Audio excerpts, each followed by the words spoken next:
John Cleese's critical views of the BBC are well documented, and he has previously suggested that, due to what he has referred to as a culture of censorship, he would no longer get the creative freedom had enjoyed there decades earlier. Now he has taken a fresh swipe at the broadcaster, following GB News guest Darren Grimes' declaration that it is more bent than a 9-bob note.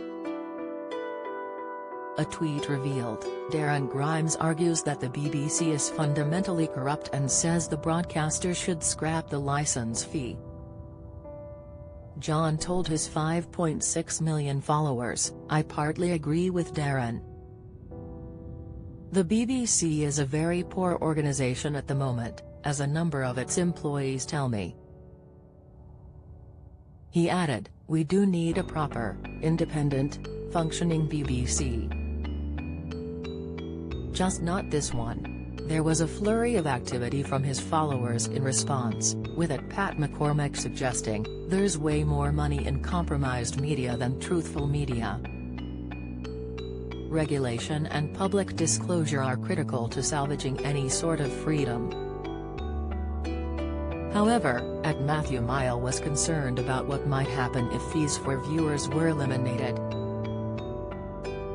"I was once told that if the license fee is scraped we will simply be paying much more for TV packages, like in the United States," he speculated, adding, "I wonder why GB News doesn't mention this." Meanwhile, @UK Cougar joked, "Bent as a 9-bob note," says expert Darren, born a mere quarter of a century after shilling notes were withdrawn. A month earlier, John had raged that the entire board of directors currently working at the BBC should be thrown out to make way for a more open-minded and ethical team.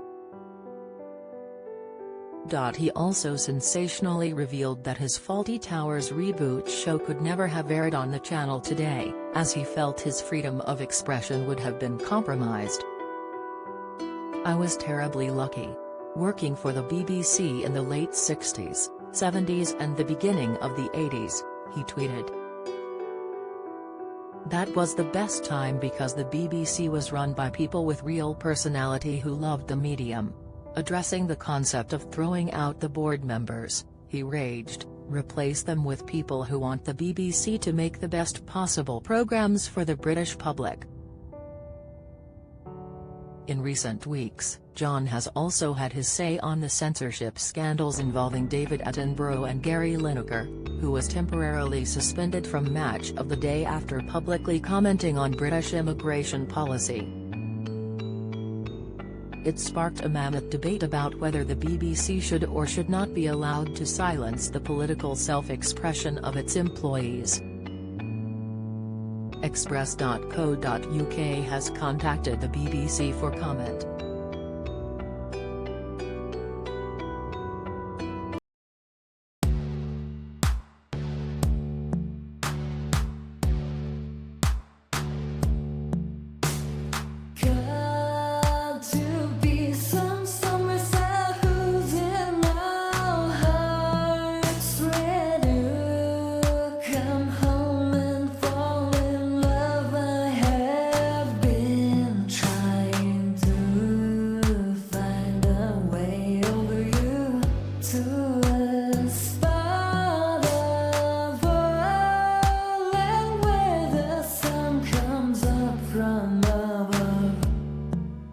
Now